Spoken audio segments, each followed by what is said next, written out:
So today we are going to talk about Article 16 and reservation.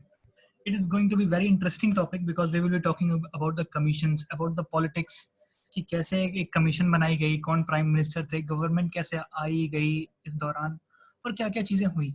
इन सब चीज़ों को आज हम एक डिटेल्ड वे में समझेंगे। मैंने सिर्फ आर्टिकल 16 कवर किया है आज because I could have covered article 17 also. It was a very small article, but I thought of providing more emphasis on this particular article only. So let's start. Today we will be covering Article 16. We will be covering Mandal Commission and also the Indira Sawhney case. So first of all, let's talk about Article 16, Clause 1 and Clause 2. What is Article 16? So Article 16 says that there should be equality of opportunity in matters of public employment. In matters of public employment, there should be equality of opportunity. Now, if you will read, then you will find out that clause 1 and clause 2 are more or less saying the same thing. These are the faces of same coin. Clause 1 और clause 2 एक ही तरीके की चीजें अगर आप पढ़ें, that there should be equality of opportunity for all citizens in matters relating to employment or appointment to any office under the state. Second part says that no citizen shall on ground only of religion, race, caste, sex, descent, place of birth, resident or any of them be ineligible for or discriminated against in respect or any employment or office under the state. अब आप गौर से पढ़ना शुरू करिए, जैसा कि मैं हमेशा कहता हूँ, बेयर एक्ट बहुत अच्छे से पढ़ना चाहिए। तो वर्ड ओनली यहाँ भी लिखा है, ओनली वर्ड का यूज किया गया है, as we have discussed in article 15 the importance of the word only.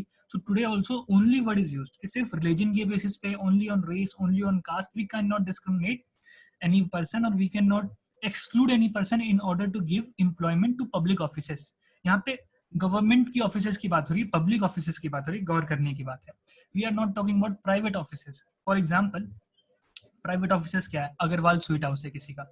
Now he can list anyone, he may say that कि मैं सिर्फ अग्रवाल को ही अपनी दुकान पे रखूंगा. If your surname is Agarwal, then only I will make you an employee of my sweet house. So this can be certain kind of restriction put up by private employees, but in public employment, Article 16 says that it is our fundamental right to get equal opportunity in terms of employment.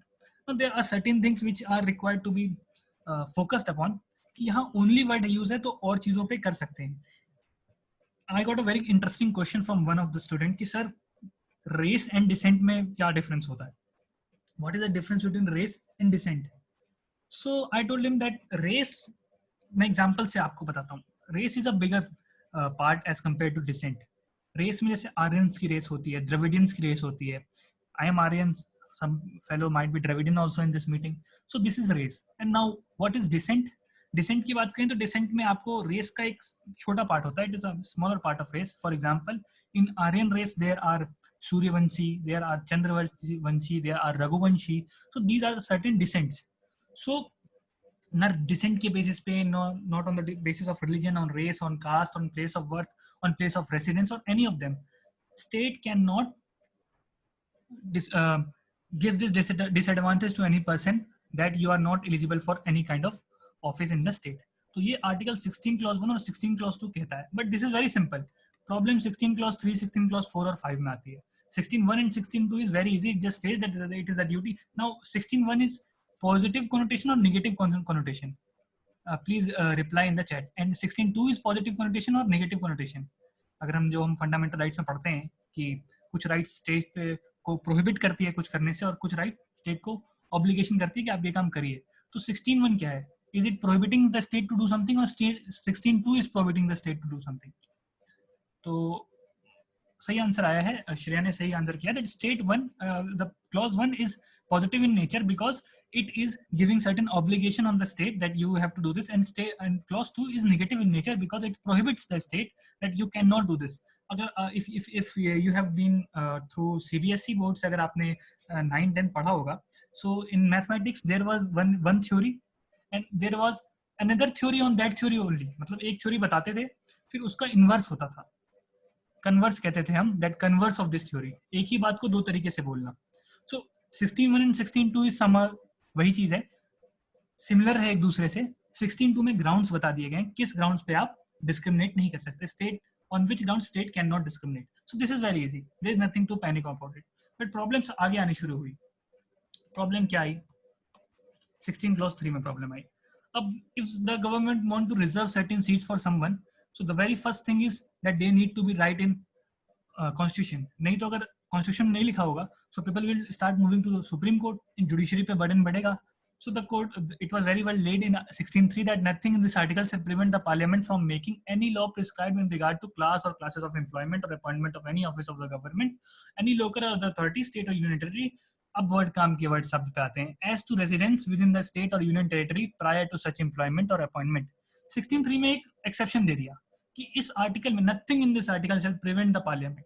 अच्छा, यहाँ word parliament भी गौर करने वाला है कि reservation की बात है तो पार्लियामेंट ही दे सकता है. इस 16(3) में जो रेसिडेंस पे रिजर्वेशन की बात हो रही है, it is only applicable to the parliament. अगर यहाँ स्टेट लेजिस्लेचर वर्ड यूज होता then any state government can say that from now on we are giving reservation to 100% people of our state, but it is not so. The case is that only parliament is allowed to, only parliament is competent enough to make these kind of provisions, because in 16(3) you will read the word parliament. So parliament में क्या आता है आपको पता है, state legislature नहीं आता parliament में. So state government cannot do formulate this kind of law.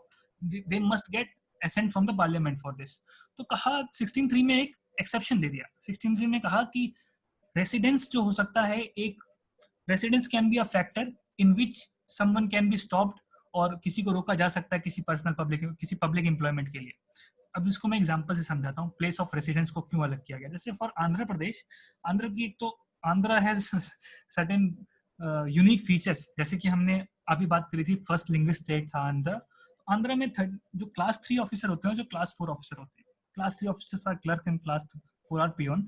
So what happens that for class 3 and class 4 officer the seats are reserved for people, local peoples.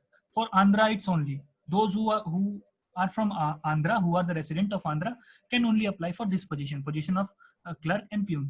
Now people may stand up and say that sir, this is the violation of article 16, because article 16 clause 1 says, and clause 2 also says, we will go back to 16 clause 2, and 16 clause says that no citizen on the grounds of religion, race, caste, descent, place of birth, residence word is used in 16(2). So how can you make this law कि किसी particular जगह के resident को ये job मिलेगी, बाहर के लोगों को नहीं मिलेगी. But for this very purpose 16(3) में लिखा है that the parliament can do so. This is a exception to 16(1), और इसका मैंने एक एग्जांपल आपको दिया कि आंध्रा में ऐसा होता है. अच्छा, इसकी भी मैं कहानी सुना देता हूँ. ये पता नहीं होता लोगों को, बट फिर भी मैं बताता हूँ कि why is this provision of reservation to locals in Andhra Pradesh. क्या हुआ कि आपको पता है आंध्र प्रदेश जो था earlier it was Hyderabad, it was ruled by Nizam. So when we took over Hyderabad, Operation Polo and all we have discussed. So there was a promise given by the Indian government to Nizam. Nizam said that we practice Mulki rules. Now Mulki rule means कि मुल्क के लोग ही यहाँ पे, मुल्क हैदराबाद तभी एक अपना मुल्क था, तो हैदराबाद के ही लोग जॉब करेंगे इस पे. We don't give employment to other persons, कोई बाहर से आके यहाँ एम्प्लॉयमेंट ना करे. तो मुल्की रूल का एक प्रॉमिस निजाम ने हमारी गवर्नमेंट से लिया था. तो गवर्नमेंट ने कहा था ठीक है, कुछ जॉब्स जो होंगे वो लोकल के लिए रिजर्व कर देंगे. We will reserve certain kind of jobs for local as it was promised by the government of India to the Nizam of Hyderabad. What was the name of Nizam of Hyderabad? किसी को याद है तो कमेंट में बताइए, बहुत मजा आएगा. क्योंकि मैंने आपको बताया था जिसने भी क्लास करी थी कि what was the name of Nizam. Hyderabad के निजाम का नाम क्या था? उनके नाम पे एक यूनिवर्सिटी भी है. सो as it was promised to Nizam that we will follow this mulki rules principle, so that is why उन्होंने क्या किया, उन्होंने क्लास 3 और क्लास 4 का जो अभी आप आंध्रा का पढ़ेंगे, आंध्रा में क्लास 3 एंड क्लास 4 के ऑफिसर्स की जो सीट है वो रिजर्व्ड है फॉर लोकल्स. तो ये बात कहाँ है? आर्टिकल 16(3) में इसका वो है. अब देखिए, मैं हर चीज को डिटेल्ड वे में ले रहा हूँ. रेसिडेंस की बात करी, अब लैंग्वेज की बात करूंगा ताकि आपका कॉन्सेप्ट पूरी तरीके से क्लियर हो, कोई कंफ्यूजन ना हो आपको. 16 इसमें 16 क्लॉज 2 पढ़िए, क्या यहाँ पे कहीं लैंग्वेज वर्ड मेंशन्ड है? Language is not mentioned. So the state can discriminate in providing employment to public offices in terms of language. यहाँ लैंग्वेज वर्ड तो यूज नहीं है कि स्टेट आपको लैंग्वेज की ग्राउंड्स पे नहीं रोक सकता. तो लैंग्वेज की ग्राउंड्स पे रोका जा सकता है. मेरे पास आंसर आ रहे हैं. उस्मान अली, मीर उस्मान अली, शिवांशी, रश्मि, प्रभात, आप सबके जवाब बिल्कुल सही है. मीर उस्मान अली वाज द निजाम, इसीलिए उस्मानिया यूनिवर्सिटी भी है. सो 16 क्लॉज 2 में कहा गया रिलीजन के बेसिस पे, रेस के, कास्ट के, लेकिन लैंग्वेज की बात कहीं नहीं करी गई. So state can discriminate on the factor of language. On the ground of language you can be stopped to be eligible for certain public offices. Now अब इसका क्या एग्जांपल है? आप लोग बहुत लोग जुडिशरी देंगे, यू नो कि पंजाब जुडिशरी में पंजाबी लैंग्वेज आती है, you can not give Punjab judiciary if you don't no Punjabi. So even in Tamil Nadu PCS services, they have this criteria that you must know Tamil in order to give Tamil Nadu PCS. So this is a barrier. So this kind of grounds can be imposed कि आपको इन grounds पे रोका जा सकता है public employment के लिए, ऐसा grounds दिया गया क्योंकि लैंग्वेज वर्ड इसमें मेंशन नहीं है, तो government can use this factor और लैंग्वेज की बेसिस पे. अच्छा, ये जब लैंग्वेज वर्ड मेंशन किया गया नहीं था तो लोगों ने कहा कि अगर आपको ये लैंग्वेज आती है तभी आप पर्टिकुलर स्टेट के लिए आप एप्लीकेबल हो. लोगों ने 2-2 महीने 3-3 महीने में लैंग्वेज सीख ली, फिर प्रॉब्लम आ गई तो स्टेट गवर्नमेंट ने फिर रूल चेंज किया. स्टेट गवर्नमेंट ने कहा कि you should know the language as well as you must have read it in class 10th. अगर आप पंजाब जुडिशरी का वो देखोगे तो आपको पता चलेगा 10th में आपका पंजाबी सब्जेक्ट होना चाहिए. अब आप पास्ट में जाकर के अपना सब्जेक्ट तो चेंज कर नहीं सकते. So these kind of things are laid down. Certain state में ऐसी चीजें हैं कि ऐसी प्रोविजंस बना दिए गए हैं कि लोकल्स ही वो जॉब ले सकें. जिसका 2 एग्जांपल मैंने आपके सामने रखा. एक था कि रेसिडेंस का, तो ये बहुत लोगों के मन में कंफ्यूजन होती है कि जब public employment is open to all, the state can not discriminate from anyone, then why does certain states. Even अगर आप लोग में MHCET का एग्जाम दिया होगा, महाराष्ट्र CET का एग्जाम होता है for the entrance exam for government law college Bombay और देयर आर ILS पुणे, तो उनमें भी महाराष्ट्रियन के लिए सीट्स रिजर्व होती हैं. सो देयर आर, अब ये पब्लिक एम्प्लॉयमेंट में नहीं आता, ये एजुकेशन में आता है, बट देयर आर ग्राउंड्स की जिसमें आप वेरी वेल कवर्ड है कि रेसिडेंस पे तो आप पब्लिक एम्प्लॉयमेंट में भी वो कर सकते हो, डिफरेंशिएट कर सकते हो, तो फिर भी एजुकेशन की बात है. तो ये चीजें हैं. तो मैंने मुल्की रूल की बात कर ली, आपको थोड़ा मैंने हिस्टोरिकल बता दिया कि क्यों आंध्र प्रदेश में सीट्स रिजर्व्ड है. इवन मैंने आपको बताया कि लैंग्वेज की बेसिस पे क्या हो सकता है. हाँ, मूविंग फर्दर, 16 क्लॉज 4.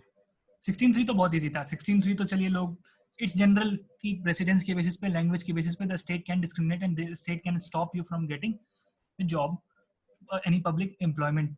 ये आपको स्टेट स्टॉप कर सकती है. बट स्टेट 16.4 क्या है? 16.4 है बवाल की चीज. 16.4 में ही सब इश्यूज प्रॉब्लम शुरू होती है. Now certain students are messaging me, sir इस कॉलेज में इतनी सीट है, उस कॉलेज में कोई AMU का एग्जांपल दे रहा है, कोई NLU का एग्जांपल दे रहा है. सो अभी ये 16 जो है talks about public employment, it does not talk about educational institutions. तो ये जो आप मेरे पास ये जो क्वेरी ला रहे हैं वो 16 के अंडर नहीं आएगा, बिकॉज अगर आप हेडिंग पढ़े 16 का तो it is very well stated that equality of opportunity in matters of public employment. So और अलग अलग एक्ट्स के थ्रू अलग अलग रिजर्वेशन दी जाती है. अब उसके अलग प्रोविजन है, उसको भी हम लेंगे तो ये सेशन बहुत ज्यादा लंबा चल जाएगा. So moving further, 16 clause 4. Now this is very important. अब इसको बहुत गौर से सुनिएगा. क्यों? क्योंकि अगर आप कभी आर्ग्यूमेंट करते हो, डिबेट करते हो रिजर्वेशन के बारे में, तो बहुत इलॉजिकल आर्ग्यूमेंट्स देते हो आप लोग कि क्यों रिजर्वेशन दे रहे हैं, क्यों नहीं दे रहे हैं. The very basic reason of giving reservation, वो एक ये भी बहुत बड़ा कारण है जो लोग नहीं समझ पाते. Now 16.4 says that nothing in this article shall prevent the state from making any provision for the reservation of appointments or in post of favor of any backward class of citizens in the opinion of state is not adequately represented in the services under the state. मतलब कि किसी particular state में, हम India की बात करते हैं, India के अंदर किसी पर्टिकुलर स्टेट की बात करते हैं, there must be people from diverse background. If you will compare from job, जैसे कि रिपोर्ट्स आती हैं कि मुस्लिम की 14% पॉपुलेशन है इंडिया में, बट मुस्लिम लोग पब्लिक एम्प्लॉयमेंट में उतनी पॉपुलेशन नहीं है. If you will compare, then the proportion of representation in public employment of Muslim people is comparatively very less as compared to their population proportion. तो इस पे बात करते हुए 16.4 कहा गया कि बहुत सारी जगह क्या कुछ बैकवर्ड क्लासेस के लोग हैं जो एडिक्वेट मतलब अगर आप गूगल करेंगे सफिशिएंट होता है, सफिशिएंटली रिप्रेजेंटेड नहीं है सर्विसेज में. अब इसका क्यों सफिशिएंटली रिप्रेजेंटेड क्यों होने चाहिए, सबसे पहला सवाल तो ये. Suppose you belong to a particular community, so who is the one who is going to take away, who is going to speak for you. कोई भी इशू है, कोई भी प्रॉब्लम है, तो अपनी प्रॉब्लम आप ही तो रखोगे, अपनी बात आगे रखोगे. इवन अंबेडकर का इतना स्ट्रगल था and all. So Ambedkar did everything because he belong to that community. Ambedkar का इतना नाम है कि आपने रिजर्वेशन स्टैब्लिश किया, ये सब किया, क्योंकि वो इन प्रॉब्लम्स को सफर किए थे. Ambedkar knew all this issues, so that is why he was very well based with the problem. अगर ऐसा होता कि बहुत लोग आर्ग्यूमेंट देते हैं कि जो आपके पर्टिकुलर सोसाइटी से नहीं है तो वो भी आपकी बातों को आगे रख सकते हैं, but this is not true. Because I believe, और कॉन्स्टिट्यूशन मेकर भी ये बिलीव करते थे कि बेस्ट यही होता है कि हर सोसाइटी के लोगों की रिप्रेजेंटेशन हो. There should be representation from every society so that people from every society can make their word, can make their point and can say that this is the trouble in our society or this is the good points or negative points regarding any particular society. So taking this point into consideration, the 16 clause 4 says that if there is any backward class of citizens which in the opinion of state is not adequately represented, then they can provide reservation for them also. उनके लिए भी reservation दिया जा सकता है. अब ये 16 clause 4 का फायदा मिला किसको, ये हम आगे चल के देखते हैं. बट उससे पहले एक छोटा सा एग्जांपल लेते हैं ढोलकपुर का. सपोज करिए there is a city called Dholakpur. वहाँ 100,000 का population, the population is of 100,000. Now I have not used the word caste, I have used word class, क्योंकि caste और class अलग चीजें होती हैं. Class में आप gender की भी बात कर सकते हो. You get reservation on gender also. So there are reservation on many classes, on not caste but on class. So we suppose that there are majorly 3 classes and others in this particular city, Dholakpur. So out of population of 100,000, 50,000 belongs to class 1. आप किसी भी religion, किसी भी cast का example ले सकते हो अपने मन में. I have not mentioned any name, I have just started from taking some example. So class 1 50,000, अगर 100,000 की पॉपुलेशन में क्लास 1 के लोग हैं, 10,000 क्लास बी के लोग हैं, 25 क्लास 3 क्लास सी के हैं, 15,000 others. So this is the population distribution. So the percentage of population of Dholakpur is that from class A 50% of population belongs to class A, 40% of population belongs to class B, 25% of population belongs to class C, and 15% belongs to class C, others. So now suppose there is a vacancy of 100 jobs. Then what happens? Only 51% out of 100 jobs, अगर 100 public employment की jobs है, उसमें 51% लोग जो हैं, 51 seats जो हैं वो क्लास ए के लोग ले लिए, 38 सीट्स क्लास बी के लोग ले लिए, 2 सीट्स क्लास सी के लोग ले लिए, 7 सीट अदर्स ले लिए और 1-2 सीट और भी अदर्स ले लिए या भरी ही नहीं, उसको छोड़ देते हैं. सो अब आप देख रहे हो 51% is the total population of 50% is the total population of class A. And in terms of job, in terms of public employment, they are adequately represented because 51% jobs पे भी उनके लोग हैं. जितने लोग population में उनके हैं उतने ही लोग job में भी उनके. So they are very well adequately represented. अगर आप इस चीज को देखेंगे तो. Let's come to class B. Class B में भी अगर हम बात करें that there is around 38% jobs is secured by class B person and the population is also around 40%, so it is no issue. But if we will talk about class C, so they comprise 25% of the population of Dholakpur.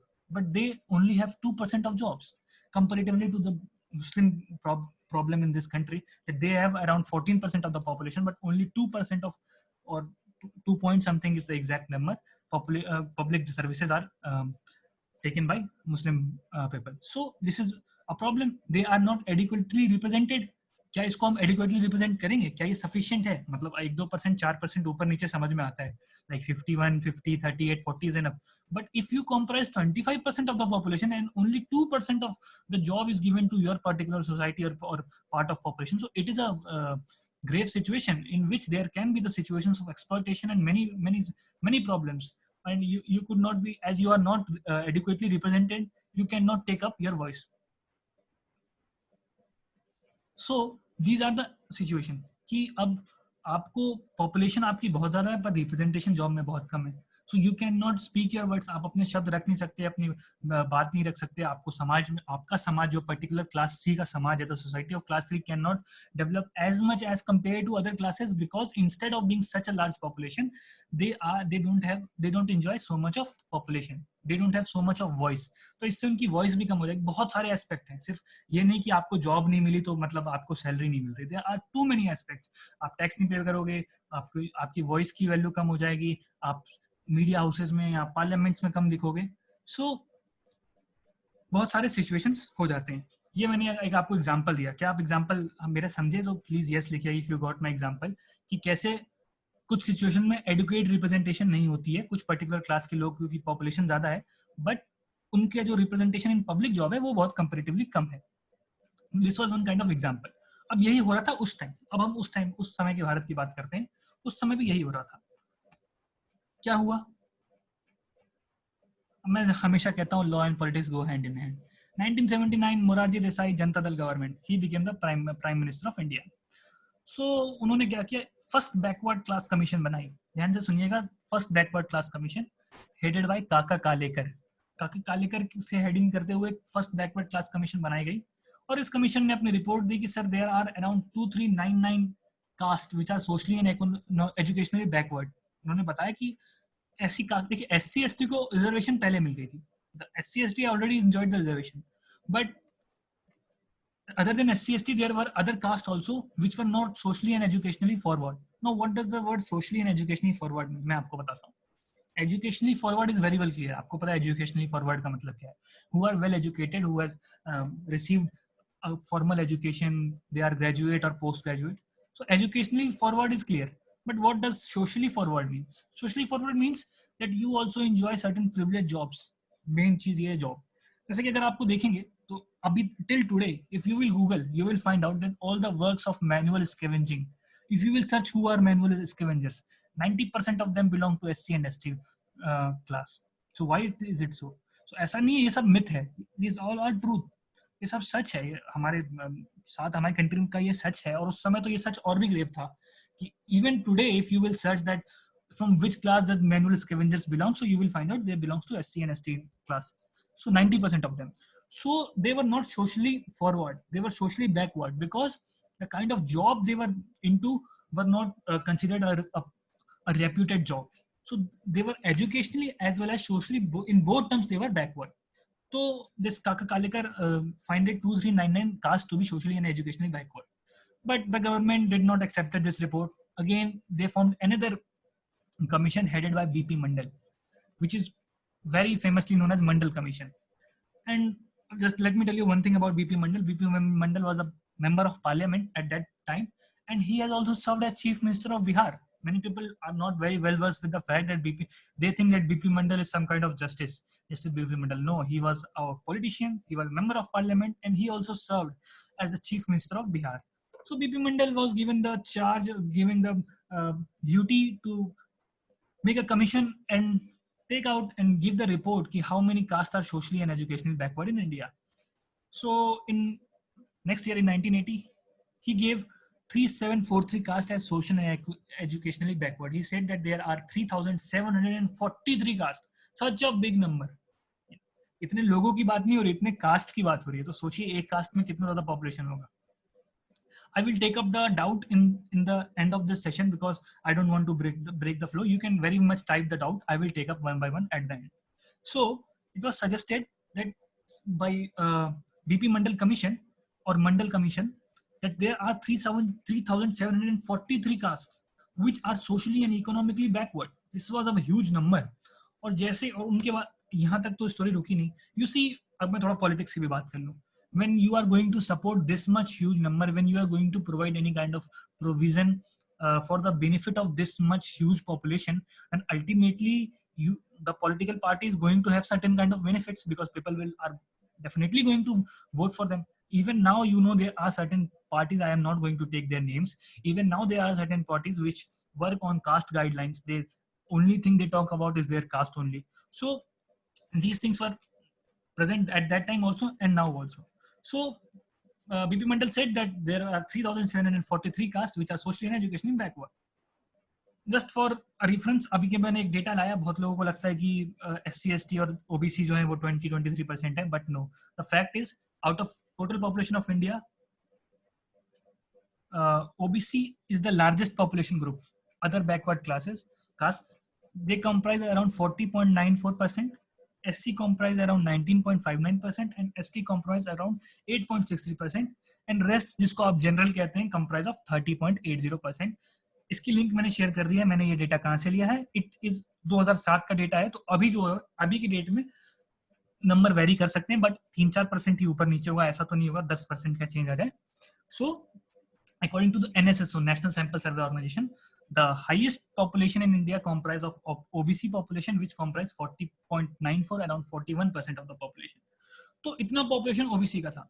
तो ये 1989 में मैंने आपको क्यों population का data दिया? क्योंकि ये जो कास्ट है इनको ओबीसी बुलाया गया. These 3743 caste were called OBC, other backward caste, because we have talked about scheduled caste, we have talked about scheduled tribe. कि scheduled caste और scheduled tribe को तो मिलता था reservation, but instead of scheduled caste and scheduled tribes, there were other backward castes also which were not adequately represented, which didn't enjoy social forwardness, and neither they enjoyed educational forwardness. So those castes were mentioned in BP Mandal's commission report.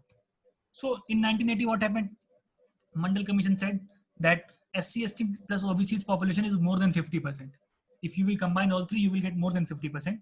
So he recommended that there should be reservation proportionate to their population, and he said that there should be 27% of seats reserved in public offices for other backward caste. Now, this was the main thing. ये सबसे जो protest शुरू होने का reason ये था कि इस कमीशन ने सजेस्ट किया, रिकमेंड किया. आपको पता है कि commission generally recommend to the government and it is on to government that whether they want to do with this or do away with this.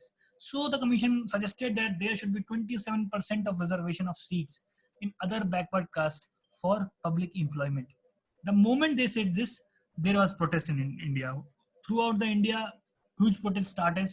The general people started to protest that एक तो आप reservation already SC/ST को दे चुके हो, उसके बाद अब आप OBC को भी रिजर्वेशन देना चाहते हो, और वो रिजर्वेशन भी 27% means they are going to be deprived of 1/4 of the seat from the very beginning of giving any examination. So 27% एक बहुत बड़ा परसेंटेज होता है. तो बहुत प्रोटेस्ट हुआ. इसी प्रोटेस्ट के चक्कर में डिफेक्शन हो गया. डिफेक्शन आप जानते हैं, सर्टेन पीपल कुछ लोग जो पार्टी को सपोर्ट करते हैं वो सपोर्ट करना छोड़ दें. नो कॉन्फिडेंस मोशन पास हो गया और उनकी मोरारजी देसाई साहब की गवर्नमेंट गिर गई and Congress came back to power. अब कांग्रेस पावर में आई. So Congress didn't applied this commission's report, they didn't accepted this report और वो report पड़ी रही in 1980. So अभी तक की स्टोरी मेरे को लगता है आपको क्लियर होगी. मोरारजी देसाई ने कमीशन बनवाई under BP Mandal. BP Mandal suggested that there is a huge population around 3743 castes which are socially and educationally backward. They also deserve reservation. So they recommended 27% reservation for other backward caste in matter of public employment. But due to this, due to huge protest and due to defection in the parliament, the Janata Dal government failed and Congress came back to the power in 1980. But फिर in 1989 election, Congress lost the election. Janata Dal government came back and this time VP Singh becomes the prime minister. VP Singh on August 13, 1990 declares that yes, through a memorandum, through a notification, he said it was not passed by the parliament, it was through a memorandum. क्योंकि यहाँ constitutional amendment तो होना ही नहीं है. Constitution में already अगर हम जाएं 16.3 already 16.4 already mentioned that state को आप रोक नहीं सकते. यहाँ पार्लियामेंट वर्ड नहीं यूज है, यहाँ स्टेट वर्ड यूज है. Nothing in this article shall prevent the state from making any provision for reservation of appointment. अब आपको स्टेट में पता है कि एग्जीक्यूटिव भी आता है. हमने बात करी थी legislative and executive of union. Union का एग्जीक्यूटिव क्या होता है? एग्जीक्यूटिव में प्राइम मिनिस्टर आता है. So prime minister is very much competent to form this kind of law. So उन्होंने एक मेमोरेंडम जारी कर दिया 13 अगस्त 1990 को, in which VP Singh declared that 27% of the government jobs are hereby reserved to the other backward caste. in year 1990 1989 में उनकी government I. in year 1990 VP Singh declared through office of memorandum according to the suggestions of VP Mandal Commission that 13 August 1990 from today onwards 27% of seat government jobs are reserved for other backward castes. Protest again started. Universities, students from universities started mass protest. This led to huge loss of person and property both. You can say this anti, as अभी आप पढ़ते हैं anti constitutional anti CAA protest. That time anti reservation protest erupted, similar to the situation which was happening right now in the country in past before this corona pandemic lockdown. So this type of thing erupted in year 1989. In 1990 this thing happened. Then the court came. अब उसके बाद बहुत disturbance हो गया था public में, unrest था, public didn't wanted to comply with this, but they can't do anything as the prime minister itself has formed this kind of law that 27% of reservation would be given to the other backward caste. Now the court matter came up to the court. A 5-judge bench was have to decide this case, but they didn't decided the case. They said that the case will be decided on October 1, 1990. But interestingly, case चल ही रहा था कि जनता Dal government फिर गिर गई. Again Janata Dal government collapsed and due to defection and again Congress came back into the power. Congress फिर से power में आ गई. But this act has been formulated by the last former prime minister and it was now under the purview of court. अब court को decide करना था क्या होगा क्या नहीं होगा. अब कांग्रेस कुछ कर नहीं सकती थी क्योंकि कांग्रेस के पावर में आने के बाद भी ये मैटर कोर्ट में जा चुका था. और वो केस था Indira Sahni versus union of India. अब कोर्ट ने बहुत अच्छे से बात करी कि क्या रिजर्वेशन देना वैलिड है अदर बैकवर्ड क्लास को, कि जो 27% रिजर्वेशन है क्या ये ज्यादा है, क्या ये कम है, इस पे बहुत सारी बातें करी गई. सो कोर्ट से दैट, पहले तो कोर्ट ने क्रिटिसाइज किया that idiotic practice which is practice in Hindu religion, that untouchability and branding of particular caste, that you belong to this particular caste, you belong to this stigmatized things. So these kind of things were very well discussed in the court. The court also said that God does not create differences between us, but we humans create difference between us only. These are the texts from judgment only. Court also referred to Swami Vivekanand quote, in which he said that it is very devilish to brand people in caste, in class, or these things. So these things were talked in Indrasani versus Union of India case. This case is also known as Mandal Commission case. Mandal case. Now, what was the judgment? So judgment came. A 9-judge bench gave a judgment in the 6:3 ratio. Court ने क्या कहा? Backward class of citizens can not be identified only exclusive with reference to economic criteria. सबसे पहले तो ये challenge किया गया था कि sir there are certain backward caste of people who are economically well off, there are certain people who have lot of money. So will they get this kind of reservation? Wouldn't it be unjust on the part of general? तो ये tussle चल रही थी. अगर आप देखें government में, तो कोर्ट में ये टसल चल रही थी between general versus OBC. This tussle was between general and OBC because they were their rights have been contradicted each other. But उस समय एससी एसटी बगल में खड़े होके वो अभी पार्टी नहीं देते. SC ST were not the party to the case, but ऐसा कभी कभी होता है कि दो लोग लड़ाई कर रहे हैं, कोई तीसरा व्यक्ति लड़ाई के पास खड़े हो जाए. अब किसी ने दूसरे को जूता मारा, पहला बंदा डॉज कर गया, जो स्पेक्टेटर था उसको जाके लग गया. ऐसा भी होता है. तो ऐसा ही कुछ एससी एसटी के साथ भी हो गया. The matter was about SC and ST, और the matter was about general and OBC, और एससी एसटी को भी कुछ खामियाजा भुगतना पड़ा. हुआ ये कि कोर्ट ने पहले कहा कि बैकवर्ड क्लास ऑफ सिटीजन जो हैं वो सिर्फ इकोनॉमिक बेसिस पे आप बात नहीं कर सकते, उनके एजुकेशन और सोशल लेवल को भी हम देखेंगे. तो even if someone is well off but his social and educational level is not good, they can still be considered as, they can still be given reservation. फिर कोर्ट ने कहा एक बहुत इंपॉर्टेंट, मैंने अंडरलाइन करी है, जो बेसिक सबसे बेसिक रूल इस केस में रखा गया जिसकी बात हर जगह होती है, that the reservation shall not exceed 50%. Means you want to give reservation to OBC, give it, but keep it in mind that the total reservation, SC reservation plus ST reservation plus OBC reservation, cannot exceed 50% limit. So a 50% ceiling was prescribed by the Supreme Court of India, that reservation cannot exceed 50% at any day. Then except from some extraordinary circumstances, court ने कहा कुछ extraordinary circumstances है तो इसको ceiling को आप exceed कर सकते हैं, but otherwise you cannot exceed it. Then the court also said, अभी एग्जीक्यूटिव ऑर्डर आया था आपको, जैसे मैंने बताया प्राइम मिनिस्टर ने ऑफिस ऑफ मेमोरेंडम से ये 27% रिजर्वेशन दिया था, तो कोर्ट ने उसको भी वैलिड कहा. It is very valid, the prime minister is competent to do this. अब क्या हुआ? अब मैंने आपसे एक छोटी सी बात बताई कि लड़ाई दो लोगों के बीच में हुई थी, चोट तीसरे बंदे को लग गई. So the court was discussing about OBC reservation. Against they asked from SC ST that who are they said sir we are SC ST, we get reservation. और वो बहुत खुश हो गए. they said that we get reservation in promotion also, not just in the employment. हमें promotion में भी reservation मिलता है कि हमें प्रमोट करने के टाइम भी रिजर्वेशन दिया जाएगा. तो कोर्ट ने उस प्रोविजन को स्ट्रक डाउन कर दिया इस केस में और कहा कि SC ST will not gate promotion in reservation. तो रिजर्वेशन में प्रमोशन होने का कॉन्सेप्ट इस केस में हटा दिया गया. तो दो तीन चीजें क्वेश्चन आ जाती है कि किस केस में रिजर्वेशन प्रमोशन में मिलना चाहिए, इस बात को स्ट्रक डाउन किया गया, तो उसका भी आंसर इंद्रासानी है. अगर आपसे पूछते हैं किस केस में कहा गया कि रिजर्वेशन की सीलिंग 50% है, तो उसका भी आंसर इंद्रासानी है. उसके बाद कोर्ट ने ये भी कहा कि एक परमानेंट बॉडी बनाइए जो कंप्लेन देखे बैकवर्ड क्लास की. तो आपको पता है there is permanent body like national commission for scheduled caste, national commission for scheduled tribe, तो national commission for backward classes. तो ऐसी कमीशंस बनाई गई हैं क्योंकि उस केस में कोर्ट ने कहा था कि आप ऐसी कमीशंस बनाइए जो एससी एसटी ओबीसी की कंप्लेंट्स ले, पर्टिकुलरली उनकी कंप्लेंट्स ले. अगर उनको कोई भी शिकायत है कि भैया हमारे साथ ऐसा इल ट्रीटमेंट होता है, तो इसके लिए एक बॉडी भी होनी चाहिए. So a body was also formed according to the judgement made by the Indra Sawhney case. तो मैंने क्या बताया, इंद्रासानी में 4-5 चीजें बहुत इंपॉर्टेंट कही गई. एक तो जो रिजर्वेशन का कहा था 27% reservation to the OBC was held valid in this case. They said that yes you can give reservation because they are socially and economically backward. लेकिन उन्होंने क्या कहा, आप 50% की सीलिंग क्रॉस नहीं कर सकते. अब एक चीज और कही गई, creamy layer and non creamy layer का कॉन्सेप्ट. कोर्ट ने कहा कि कुछ लोग होते हैं जो बहुत अच्छी तरीके से रिच हैं। अब ये SC/ST पे एप्लीकेबल नहीं होता, first of all it is only applicable on OBC.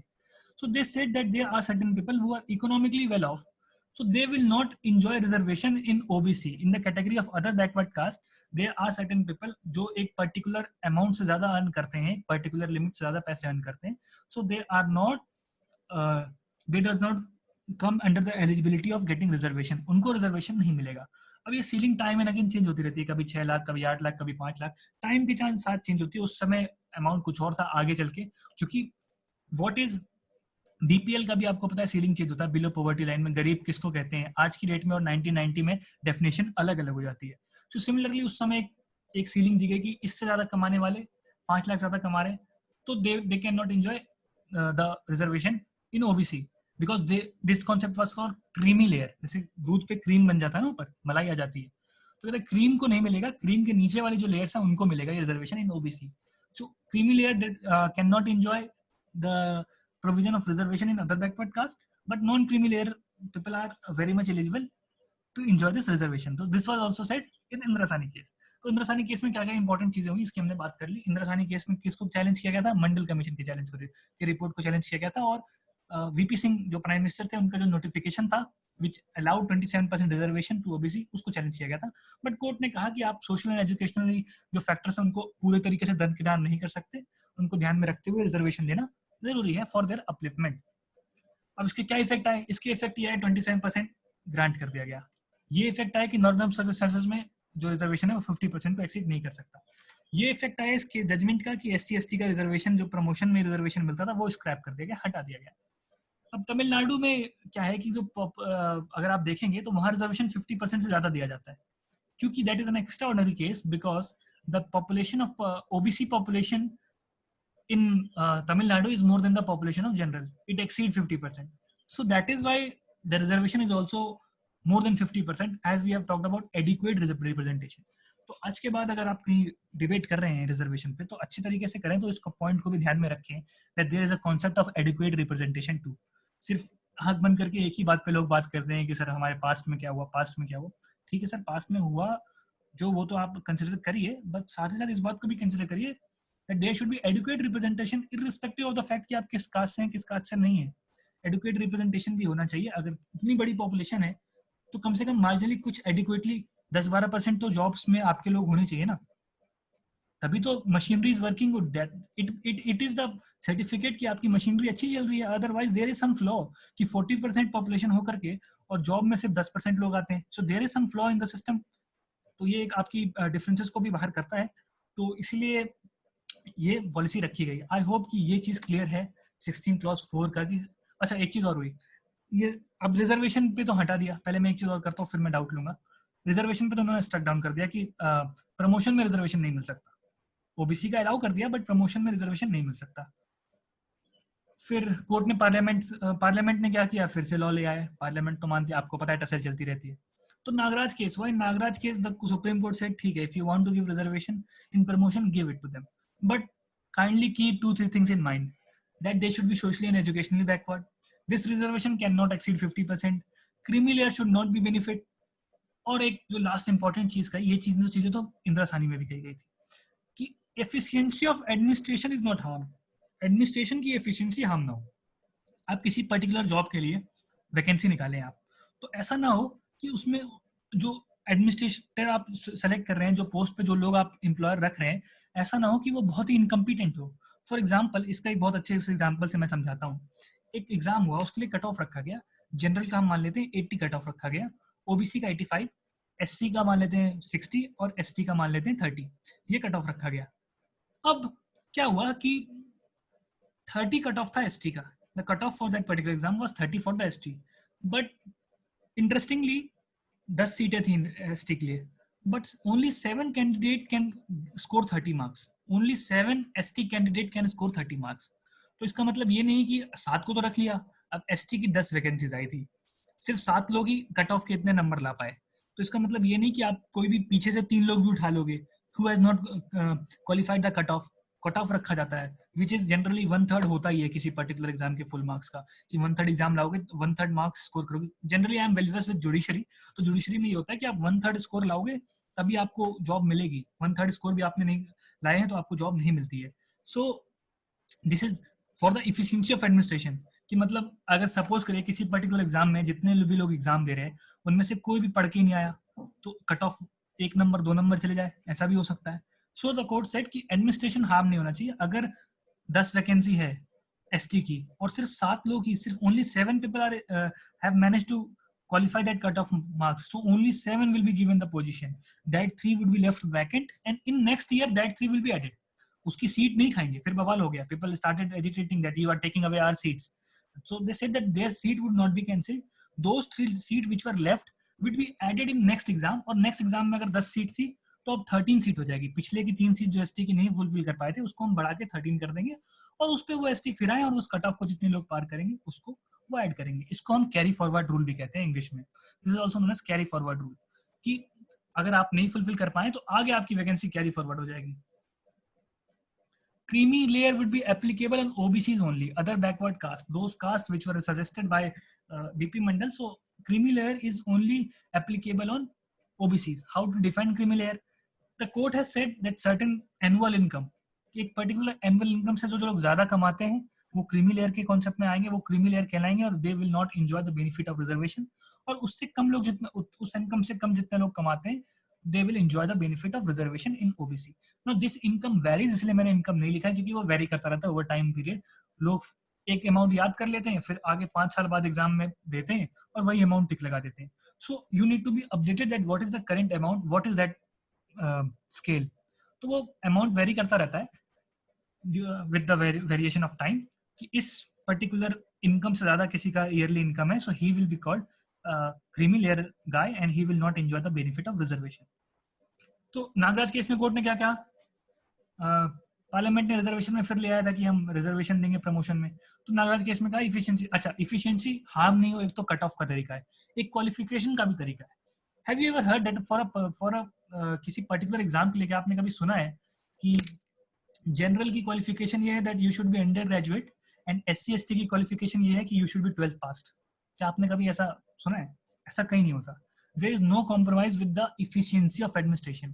Qualification जो जनरल की होगी वही SC ST की भी होगी, सबके लिए क्वालिफिकेशन बराबर होता है। एग्जाम में क्वालिफिकेशन क्राइटेरिया चेंज नहीं कर देते कि one if other is only class 5th pass and other guy need to be post graduate, this is not done because of maintaining the efficiency of administration. Qualification same रहती है, हाँ cut off कम चला जाता है, even fees कम कर देते हैं कि चलिए for particular maybe for ST certain forms are free of cost, कि वो फ्री में भर सकते हैं, for general there is some amount that they are required to be pay, but efficiency of administration से कॉम्प्रोमाइज नहीं किया जाता है। तो लोग ये भी बहुत people are there who criticize the reservation कि इफिशिएंसी ऑफ एडमिनिस्ट्रेशन से कॉम्प्रोमाइज किया जाता है, बट नहीं किया जाता है। नाउ आई नो कि आप सबके पर्सनल ओपिनियन है रिजर्वेशन पे, कुछ लोग सपोर्ट करते हैं, कुछ लोग अपोज करते हैं, बेशक आपका अपना पर्सनल ओपिनियन होना चाहिए, बट जब आप आंसर लिखते हैं तो आई वुड सजेस्ट कि आप इसको सपोर्ट करें अगर आपको मार्क्स चाहिए तो। अदरवाइज आप आपकी पर्सनल ओपिनियन है, बट एक बैलेंस्ड आंसर देना हमेशा सबसे सही होता है। किसी भी केस में आप बैलेंस आंसर दें, आप इसके बेनिफिट्स को रखें और इसके फ्लॉज को रखें। फ्लॉज जो कि मैंने आपको थोड़े बताया कि आप इस पे बात कर सकते हैं, एफिशिएंसी पे क्वेश्चन उठता है, बट उसका रिप्लाई आप खुद ही दें आंसर में कि एफिशिएंसी को डू अवे करने के लिए नागराज का केस हुआ था, इसीलिए कट ऑफ रखा जाता है, इसीलिए क्वालिफिकेशन सेम रखी जाती है। तो ये एक आंसर राइटिंग का ट्रिक है कि आप बैलेंस आंसर दें हमेशा। कभी अगर आप एक तरफ बायस होकर आंसर दे दिए तो that will not give a good impact of yours. तो वो लगता है कि you are not a reasonable man. In order to sound a reasonable man you must keep balance in every answer. So this was all about 16+4। अभी हम 16.5 की भी बात करेंगे, but someone is asking me certain questions, so let me ask. Sir, what if the reservation of carry forward rule exceed 50%? How to define creamy layer? Creamy layer, मैं starting से शुरू कर रहा हूँ। प्रकाश का एक क्वेश्चन है, there is a recent case of Chennai in which the owner of Jain bakeries and confectioneries was arrested because of administration said that their orders are made by Jains and no Muslim staff were engaged for the purpose. No, इस particular case में लिखा है no Muslim staff. अभी first of all, Prakash, I am not very well versed with this particular case, to be honest, this Jain bakery case. Second of all, it is not regarding the employment of any particular basis में employment की बात नहीं हो रही है कि हम किसी को एम्प्लॉयमेंट कैसे रखें, वो तो एक अपना खुद का एडवर्टीजमेंट कर रहे हैं कि हम जो मिठाई बनाते हैं वो जैन से बनवाते हैं, मुस्लिमों से नहीं बनवाते. So it is nowhere related to 16, but it can be related to 17. Untouchability बहुत तरीके की होती है. अब उस पे उसके अंदर ये आ सकता है, तो उसमें हो सकता है कोर्ट में have summoned him under the concept of untouchability. Untouchability बहुत तरीके की होती है. मैंने सोचा था अनटचेबिलिटी से बात करूं. इवन द पीपल से कि अगर मेरा शैडो आपके शैडो पे पड़ गया, दिस इज ऑल्सो, वैसी भी चीजें प्रैक्टिस करते हैं कि शैडो किसी का ना पड़े मेरे ऊपर, ऐसी चीजें भी अनटचेबिलिटी के प्रोविजन में आती हैं. So Prakash, your question is not related to the employment. It is something else. It is not about the employment. It is not limited to Article 16. उसका हर्षिता ने मुझसे पूछा है reservation in NLU Delhi. This is also not related to public employment Harshita. This is related to educational institutions. Educational institution की reservation की बात किस article में हमें बताएं. आर्टिकल 15 में बात करी गई थी कि रिजर्वेशन ऑफ, उसमें क्या ग्राउंड्स से आप पढ़िए कि क्या ग्राउंड्स दिए हुए हैं. फिर आप मेरे पास आके फिर मुझसे क्वेश्चन करिए कि क्या ये ग्राउंड्स को वॉयलेट करते हैं या नहीं करते हैं. जयशंकर कहते हैं, Jaishankar they can represent in general too. आप किस कॉन्टेक्स्ट में ये एक लाइन लिखी जयशंकर आपने, I can't get it. Now there is a question, sir there are people who are now educationally as well as economically forward, but just because of they are from OBC class they are still getting reservation. No, VD, I don't know who is VD, but VD, this is not true. If you are economically forward, the concept of creamy layer is there. If someone enjoys, someone has more than a particular income, so he is not applicable for this reservation. और government job में जो लोग हैं वो तो कभी भी नहीं बच सकते. I know there are certain of my friends who are OBC and whose father works in my father's office, so they are like that, they get a lot of income, so they are not eligible for reservation, क्योंकि वो तो government job में वो तो कभी बच ही नहीं सकते. that their income is accounted. Yeah, there are situation VD in which people misuse, people hide their income and they show that they does not earn this much of money, but law ऐसा कभी नहीं कहता. law unjustified नहीं है, वो तो लोग unjustified है ना, वो तो people are practicing something illegal, but law is very much clear on its stand that those person who earn more than this particular amount, they are not applicable, they are not eligible to get OBC reservation. And though but बहुत rampant level पे होता है, I am not hiding this fact कि OBC में ये बहुत rampant level पे होता है, क्योंकि this is only applicable in OBC only. अब आप एससी एसटी में तो इनकम की सीलिंग का टैग है ही नहीं. ओबीसी में है कि इससे अगर क्रीमी लेयर में आप चले जाओगे तो आपको रिजर्वेशन नहीं मिलेगी. तो दे प्रैक्टिस की वो अपनी सैलरी जो है वो अकाउंटेड सैलरी, जो लोग गवर्नमेंट जॉब्स में नहीं है पर्टिकुलरली, वो अपनी सैलरी थोड़ा कम दिखाते हैं. But it varies person to person. कुछ लोग बहुत ईमानदार है जो 1 रुपए भी अगर उससे ज्यादा कमाते हैं, सो दे say their children that we are not going to give you the benefit of reservation, ताकि उनको मिल सके बेनिफिट रिजर्वेशन का जो एक्चुअली डिजर्व करते हैं. ये भी बहुत डिबेट होती है कि रिजर्वेशन उनको नहीं मिल पाती जो एक्चुअली डिजर्व करते हैं, क्योंकि वो लोग ले लेते हैं जो एक्चुअली डिजर्व नहीं करते हैं. दीज आर द, अब ये तो देखिए पॉपुलेशन की गलती है, तो हमारे लोगों की गलती है, इसमें आप लॉ को दोष मत दीजिए. क्योंकि I remember a very nice quote by mister Ambedkar when he form the constitution. जो लास्ट असेंबली थी, कॉन्स्टिट्यूंट असेंबली की लास्ट स्पीच दे रहे थे doctor Ambedkar. So doctor Ambedkar said that कि मैं कितना भी अच्छा कॉन्स्टिट्यूशन बना दूं, अगर कॉन्स्टिट्यूशन को चलाने वाले लोग बुरे होंगे तो ये कॉन्स्टिट्यूशन फेल कर जाएगा. और मैं कितना भी बुरा कॉन्स्टिट्यूशन बना दूं, अगर कॉन्स्टिट्यूशन को चलाने वाले लोग अच्छे होंगे तो ये एक सक्सेसफुल कॉन्स्टिट्यूशन बनेगा. दिस इज एग्जैक्ट टेक्स्ट है जो ये अम्बेडकर ने अपने लास्ट कॉन्स्टिट्यूंट असेंबली की लास्ट स्पीच में कहा था, जब उन्होंने सब बना दिया कि कॉन्स्टिट्यूशन का अब सक्सेसफुल होना और फेलियर करना ये अब डिपेंड करता है यहाँ के लोगों पे, पॉलिटिशियंस पे, क्योंकि मैंने तो अपना काम कर दिया है. तो वो बहुत हद तक सही है कि आप लॉ को क्रिटिसाइज ना करके उनको क्रिटिसाइज करें जो उनको यूज कर रहे हैं. Okay, moving further. Why there is no concept of creamy layer of SC ST? Harshita ने मुझसे पूछा. Okay, Harshita, I would love to answer this question. You see, let me give you an example. Doctor Ambedkar बहुत पढ़े लिखे थे, educationally forward थे. he had 3 PhDs. He was socially forward also. भाई वो डॉक्टर थे, प्रोफेसर थे, लॉ कमीशन के मेंबर थे, बहुत अच्छी जॉब भी थी उनके पास. Still, when he went to his office, his peon refused to give him water. उनके peon ने उसको पानी नहीं दिया. Because he said that you belong to comparatively lower caste than me, so how can I give you water? And he left his job. So the concept of creamy layer is not there in SC ST because हो सकता है कि कुछ लोगों को earning अच्छी हो, इसके बावजूद उनके साथ लोग भेदभाव करें. There can be instances of discrimination even if there are certain people who earn a lot of money. So देखिए ओबीसी जो है कास्ट है वो एजुकेशनली एंड सोशली बैकवर्ड है, बट इसका मतलब ये नहीं कि उनके साथ बहुत ज्यादा डिस्क्रिमिनेशन हुआ था हमारे पास में. बट एससी एसटी के साथ डिस्क्रिमिनेशन के बहुत सारे इंस्टेंसेस हैं हिस्ट्री में. इसीलिए एससी एसटी को क्रीमी लेयर का कॉन्सेप्ट उसमें लाया नहीं गया है। अल्दो ये सब जो कॉन्सेप्ट था ये सिर्फ 10 साल के लिए था, इनिशियल 10 ईयर्स के लिए था, but due to political reasons all these things are getting continued. तो ये चीजें अभी भी चल रही हैं हर्षरा। आई होप कि आपको आपके क्वेश्चन का आंसर मिला होगा। क्या जनरल की सीट ओबीसी में चेंज हो सकती है अगर जनरल की सीट फुल ना हुई हो एंट्रेंस एग्जाम में? दृष्टि मुझसे क्वेश्चन पूछ रही है। दृष्टि, जनरल की सीट में ओबीसी आ सकते हैं। सपोज करिए ओबीसी की 5 सीट्स हैं और जनरल की 50 सीट्स हैं, उसको हम जनरल सीट्स नहीं कहते, उसको हम अनरिजर्व करते हैं। Actual word is unreserve. So in those unreserve seats anyone can get, SC ST general, anyone can get seat on that unreserve part, even general. सो वो जनरल के लिए रिजर्व नहीं होता। Those unreserve seats are not for general only, कि इसमें सिर्फ general ही इससे सेलेक्ट होंगे, उससे एससी एसटी ओबीसी कोई भी सिलेक्ट हो सकता है। For example Tina Dabi, Tina Dabi scored rank 1। अब वो रिजर्व कैटेगरी से थी, तो but she didn't enjoy that reservation because her rank was already 1। तो उनको उनको रिजर्वेशन के अंदर सीट नहीं दी गई, उनको अनरिजर्व सीट के अंदर दी गई। आप अनरिजर्व सीट के थ्रू क्वालिफाई करिए आप, क्योंकि अब सपोज करिए there is a some ST who scored rank 1 in particular exam. तो इसका मतलब वो है कि अगर 7 रिजर्व सीट थी एसटी के लिए, तो उस 7 में से एक सीट आप कम नहीं कर दोगे। This is very unfair. फिर तो अगर कोई 10 लोग इंटेलिजेंट निकल जाए एसटी के अगर एक एग्जाम में, तो वो तो क्वालिफाई नहीं कर सकते। तो इसीलिए जो सीट्स रिजर्व हैं वो रिजर्व है, और बाकी अनरिजर्व सीट्स होती हैं। जनरल के लिए कोई सीट रिजर्व नहीं है, that is called unreserve seat, क्योंकि वो that is unreserve anyone can apply for that, SC ST OBC respective of class, anyone can apply and get seat. Okay, moving further. I hope Drishti आपका question का answer सही हो गया होगा। श्रेया का question है, you have said most of the male scavengers are of backward class, then why in spite of having reservation they are not developing? Shreya, I would disagree on this with you. In spite of reservation बहुत लोगों ने development करी है। आप अपने आसपास देखें तो देखिए, मैं बहुत जेन्युइन बात, मैं बहुत प्रैक्टिकल जेन्युइन और ट्रूथ बोलूंगा। Maybe it might sound harsh to someone, but history में क्या होता था, लोगों को साथ बैठने नहीं देता था। There were instances when people belonging to certain particular caste were not allowed to sit behind a particular Brahmin or upper caste guy. This was the truth. People may think that I am sounding harsh, but it was true. कि लोगों को बैठने तक नहीं दिया था बगल में। बट आज की डेट में आप मॉल में जाइए, थिएटर में जाइए, you are watching a movie, you don't know that who is sitting behind you as an ST and ST और which caste does it belong to.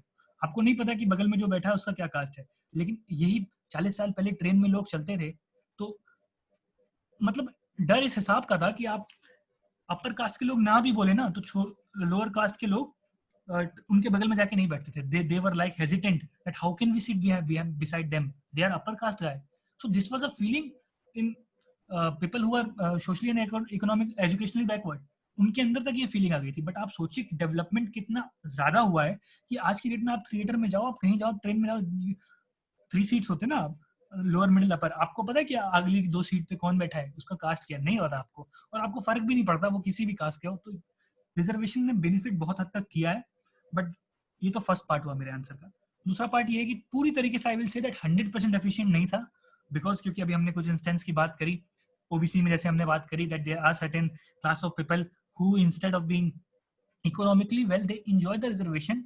Morli उनको वो एंजॉय नहीं करना चाहिए, because they will lead to benefit of their own class. उनके ही caste की वो लोग जो इकोनॉमिकली विल नहीं, इकोनॉमिकली पावरफुल नहीं है, उनको अपॉर्चुनिटी मिलेगी। बट क्योंकि लोग मिसयूज भी करते हैं किसी लॉ का, तो लॉ 100% efficient नहीं हो पाता है। on road we can't see that 100% efficient because of certain misuse done by the people itself. और इवन एक रीजन और भी है कि बहुत से लोग हैं जो उस पर्टिकुलर कास्ट से बिलोंग नहीं करते, still they get some by forgery they get certificate of a particular caste which they don't belong to and they apply for that examination. ऐसा भी होता है।